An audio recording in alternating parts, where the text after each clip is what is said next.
Hey guys, Kurt from Time Machine Transport. So trucks put all back together. I'm over here at this place in Fresno. Super nice people. I forgot the name of the company.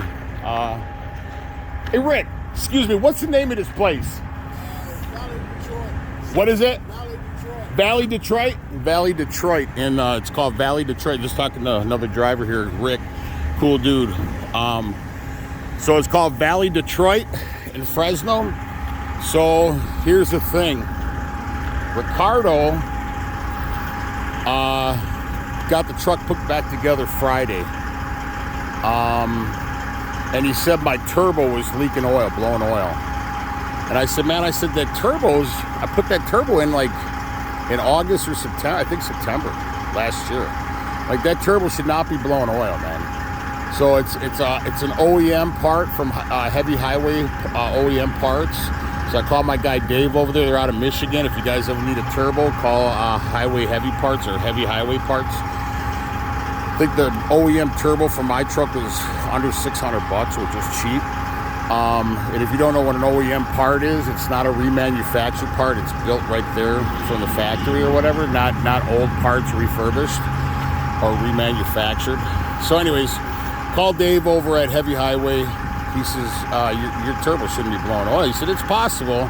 He said, but did the mechanic, did he break the motor in? And I'm like, I have no idea. So he says, well, you should call him and find out. If he's idling the truck, tell him to stop immediately. He said, what's happening is if the truck's not broke in, you're going to have oil getting past the piston rings going into the manifold, and that's why it's coming out of the turbo. So I called Ricardo, and he's like, I have no idea what you're talking about. So that was a little concerning that he didn't know what I was talking about. And there's also some other issues. I got to bring the truck back once this is done. So anyways, he says, I don't believe that. So, all right. So he calls his guy over here at Detroit Valley or Valley Detroit, wherever I'm at right now, in Fresno. Guy says, yeah, you got to break that truck in, man. So there's two ways to break this to break the motor in on a Detroit. Is you either one get it put on a dyno, which they're doing right now, or two, you have to get the heaviest load possible, and you have to go up mountains, like up the Grapevine, like 150 miles. They want you to run that truck up a mountain. So that would take a minute, and obviously with the cost of fuel right now, it probably wouldn't be cost effective to do it that way. So this is the way to do it. You put it on a dyno, and when I talked to Beto here, the shop manager, super nice guy. Thank you, Beto. I really appreciate what you're doing to me. They wanted me to come back tomorrow, and he understands the circumstance on this truck. So I'm very grateful. But so this is what they're doing. They're putting it in on a dyno. And they have some sort of something on there. And they're putting the truck under a load right now is what they're doing. And you can see my turbo right there was blowing oil. And that's what it's from, I guess. He said that the oil is, like I said, the oil is bypassing or getting past the pistons and it's shooting up into the exhaust, which I'm sure is not good. So whatever they're doing here, they put that on the oil supply line or whatever. I think that's what it's called, and it's got like a little thing on it. Truck is running amazing. Like I said, it was the injector heights when it was running like shit. But she sounds really good right now, like really good. See if he's got anything on the driver. I mean on the... Oh yeah, he's got his computer right there, plugged into where the ELD goes, and that's it. My truck's all nice and clean now. I mean, not on the outside. I got to stop and get her washed, and they cracked that my column thing right there. I don't know how they did that, but anyways, there's some stuff. They didn't do my windshield wipers, are not hooked up. Got some other issues that they didn't do. But I got to go back there and get my trailer anyways.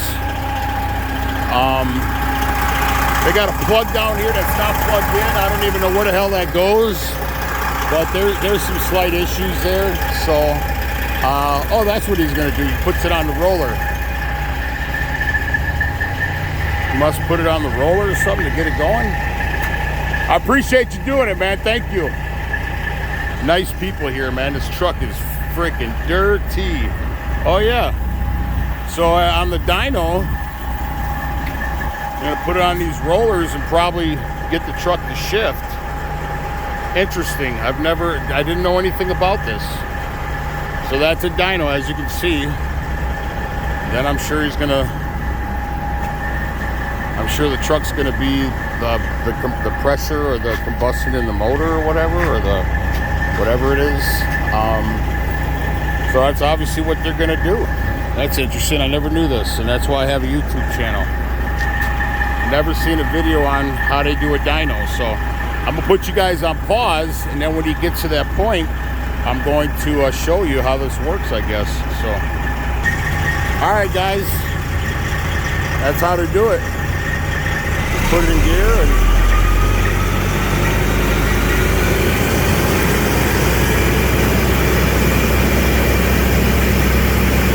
that's pretty cool. Got the front wheels shocked so it doesn't take off like a rocket, I guess, in case that thing seized up.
Man, that was pretty intense. Wow.